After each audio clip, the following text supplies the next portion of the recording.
पंजाब के सरकारी और निजी मेडिकल यूनिवर्सिटीज, कॉलेजेस और नर्सिंग कॉलेजेस 10 मार्च से 31 मार्च तक बंद रहेंगी। Specialised health care and medical education department ने बाकायदा नोटिफिकेशन जारी कर दिया।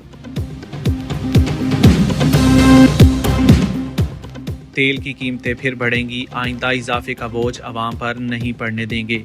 वजीर आजम शहबाज शरीफ ने कहा है कि आलमी सतह पर होने वाले नुकसानात के पाकिस्तान पर भी असरात पड़ रहे हैं। चंद दिनों में तेल की कीमतें फिर बढ़ेंगी, आइंदा इजाफे का बोझ अवाम पर नहीं पड़ने देंगे।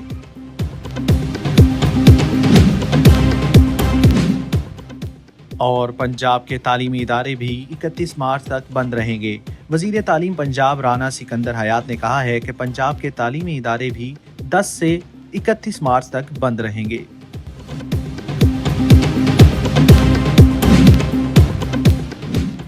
मुल्क में जारी कशीदा इलाकाई सूरत हाल के बायस पाकिस्तान से मशरक़ वस्ता जाने वाली परवाज़ों का ऑपरेशन बदस्तूर मुतासिर है और आज भी मुख्तलिफ शहरों से मजमूई तौर पर 85 परवाज़ें मनसूख कर दी गईं।